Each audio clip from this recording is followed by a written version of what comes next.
Quand tu soulèves, ça monte un peu. Pas de mouvement de haut en bas. Non, là, on monte. Réfléchir, créer, construire pour aider les personnes handicapées, c'est l'objectif de ce lieu collaboratif situé à Rennes. Le Human Lab, c'est son nom, regroupe des scientifiques ou simples bricoleurs qui mettent leur temps et leurs neurones au service des autres. Le marché de la santé connectée devrait peser dans 5 ans 400 milliards de dollars. Mais tous les acteurs ne poursuivent pas forcément un but lucratif. Appui-tête électrique ou main robotisée, on fabrique ici du sur-mesure de manière bénévole. En fait, seul le matériau est payant. On s'aperçoit que l'offre commerciale est extrêmement chère, qu'il y a énormément de profits de réaliser sur des personnes qui sont accidentées ou malades. Et donc, forcément, ça fait réagir. Et donc, on est content, évidemment, de proposer des alternatives pour que ces personnes se sentent mieux et puissent bénéficier d'aides abordables. Et nous avons le plaisir d'accueillir l'un de Nicolas Huchet. Merci d'avoir accepté notre invitation. Vous avez reçu il y a 2 ans le prix de l'innovateur social de l'année par le prestigieux MIT, le Massachusetts Institute of Technology. Et vous êtes à l'origine du projet My Human Kit. On parle beaucoup anglais dans cette émission. Votre idée, en fait, c'est de développer des prothèses bioniques à la portée de tout le monde, à la bourse de tout le monde. Voilà, des prothèses, des aides techniques, pour parler plus généralement, des aides techniques au handicap que les personnes concernées peuvent venir apprendre à fabriquer. Alors, tout a commencé par un drame personnel. Il y a 12 ans. Voilà, 15 tout a ans, commencé, vous avez été victime d'un accident du travail, vous avez perdu votre main. Voilà, donc moi je suis passé du statut de normal à handicapé, parce qu'on est dans un monde où voilà, quand on est handicapé, on n'est plus comme les autres. Donc je l'ai subi comme ça, puis en plus c'est un handicap qui se voit. J'ai été appareillé d'une prothèse, donc comme d'une prothèse auditive ou d'une paire de lunettes. Moi j'ai été appareillé d'une nouvelle main. Et ça vous convenait pas, cette prothèse-là? Et ça me convenait pas parce que ça tombe en panne, et puis je comprenais pas qu'au XXIe siècle, on fasse pas des mains aussi perfectionnées que celles qu'on voit dans les films. Donc j'avais pas les financements pour avoir les nouvelles prothèses qui elles coûtent beaucoup plus cher. Et puis c'est il y a 5 ans, j'ai découvert les Fab Labs. Alors expliquez-nous un peu ce que sont les Fab Labs. En fait, un Fab Lab, c'est un atelier de fabrication public qui est ouvert à tout le monde, où se mélangent bricolage, artisanat et numérique. Donc on trouve toutes sortes de personnes, des artistes, des étudiants, des designers, des bénévoles, des retraités. Et en fait, ce qui m'a attiré dans ce lieu, c'était le fait que ce soit accessible. C'est-à-dire accessible qu'on m'accueille, sans diplôme, sans rien. J'avais même pas besoin de payer une adhésion. Et puis, on a essayé ensemble de fabriquer une prothèse avec une imprimante 3D. Et vous avez réussi? On a réussi en fait à partir de modèles qui étaient sur Internet. Donc nous, on n'a pas inventé quelque chose. On a utilisé des modèles qui étaient sur Internet, ce qu'on appelle libre d'utilisation, open source, pour fabriquer un prototype adapté à mon handicap. Donc là, concrètement, cette prothèse coûte combien? C'est un prototype, toujours, d'accord. On est aux alentours de 500 € au lieu de 20 000 €. C'est 20 000 € aujourd'hui le prix moyen. C'est 20 000 € une prothèse, mais aujourd'hui encore, je tiens à préciser que je ne la porte pas parce que l'avantage justement de notre vision des projets de My Human Kit, de notre association, c'est qu'en fait le porteur de projet est la personne concernée.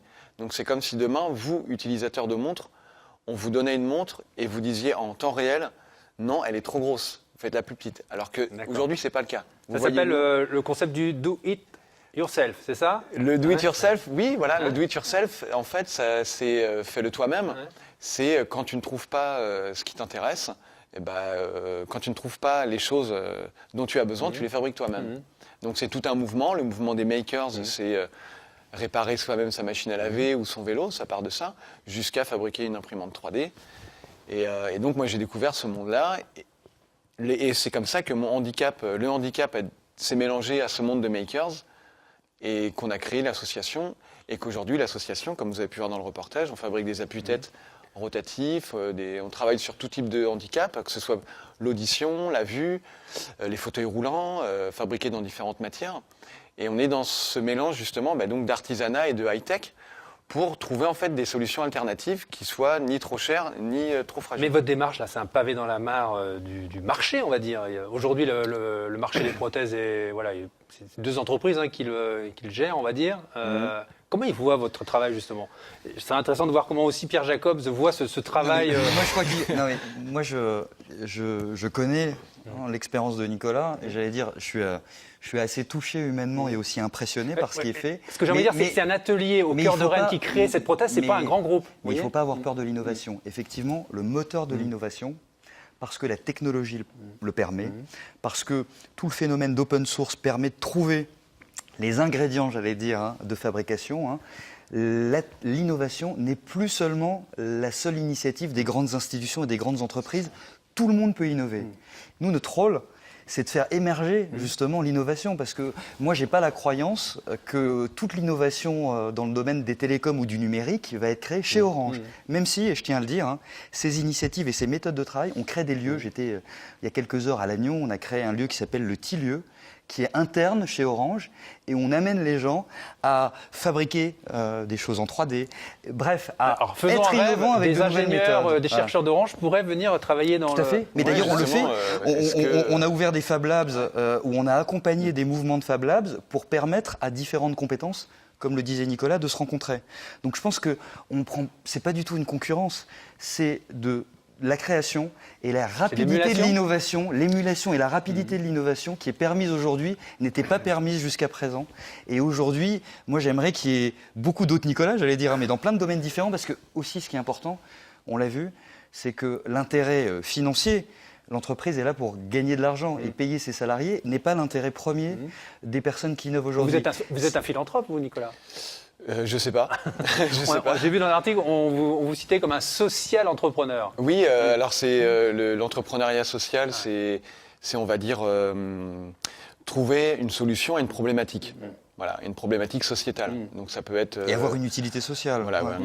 Alors qu'une entreprise, le but c'est, en la faisant court, c'est de produire, de générer, de faire des profits. Voilà. Donc moi j'ai découvert ça, je ne savais pas que ça existait. Et c'est une manière en fait de travailler qui m'a plu, parce que c'est vrai que j'étais pas très intéressé en fait par le monde du travail. J'étais pas, d'avoir eu un accident, mais d'une manière générale, voilà, j'ai besoin de donner un sens à ma vie, à ce que je fais, de me sentir utile. Et puis c'est comme ça que ça m'a intéressé justement cette démarche entre l'entreprise, entre l'associatif, l'entraide et nous, en fait, alors, ça peut être vu comme un pas dans la mare. Évidemment, certains ont peur.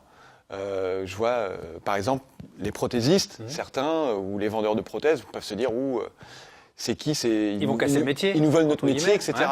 Mais il y a une autre manière de voir les choses, voilà, c'est de se dire que le monde est un petit peu malade, en fait. On va dire, il y a des choses qui ne vont pas, on a beaucoup d'inégalités. Et je pense qu'il est temps justement d'essayer de se mélanger, de créer des nouveaux modèles économiques, des nouvelles manières de travailler, des nouvelles manières de penser, de se confronter, d'arrêter de se dire que le patron, c'est le un démiurge qui va tout inventer, tout savoir, ça n'existe pas. Et puis d'un autre côté, de se dire que les ouvriers, c'est juste des bons à rien qui doivent réaliser une tâche. Vous voyez ce que je veux dire? C'est dur en fait, c'est à tout le monde de se remettre en question. Mais moi, c'est ça qui me plaît dans ce projet, c'est d'être en lien avec des étudiants qui cherchent un stage, avec des demandeurs d'emploi ou des personnes handicapées qui ne trouvent pas de boulot, et avec des chefs d'entreprise qui ont envie aussi, qui sont ouverts à ça. Et donc j'espère qu'avec Orange, je sais que vous avez une fondation, moi j'espère qu'on pourra faire des choses ensemble. Alors, je le dis, c'est pour ça que ça nous permet déjà à nous de nous transformer. Je pense que les entreprises qui voient cela comme une concurrence à leur modèle économique risquent de disparaître à terme, parce qu'il faut aussi qu'on évolue dans nos modèles d'innovation, ça c'est important.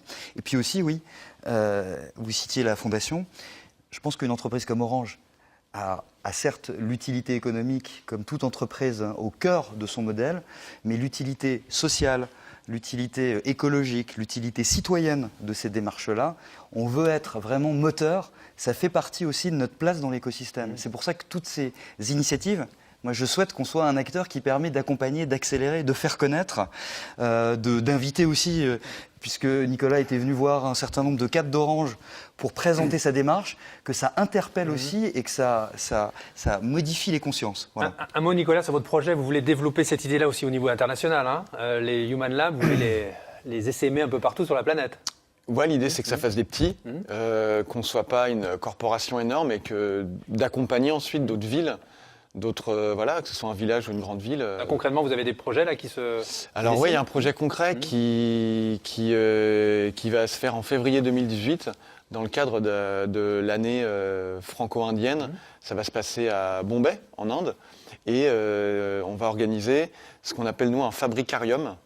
C'est un atelier de fabrication où on mélange toutes sortes de compétences pour travailler sur des projets handicap. Et ce sera en février 2018. On cherche encore des sponsors pour réaliser ce projet. Donc, Orange, peut-être, qui est franco-indien. Voilà. Et, profitez-en. Et donc, mais sinon, en local, je peux, si j'ai une annonce à vous faire, c'est qu'on recherche pour le mois de décembre des personnes en situation de handicap qui sont BOA, c'est-à-dire bénéficiaires dans l'obligation d'emploi, parce qu'on leur propose avec l'AGFIP, un de nos partenaires, une formation gratuite au métier du numérique, donc à l'impression 3D et au code. L'appel est lancé. Voilà, l'appel est lancé. Si vous êtes concerné, contactez-nous ou contactez votre Cap Emploi local. On relaiera l'information. Merci beaucoup, Nicolas Huchet, d'être venu nous parler de votre projet My Human Kit.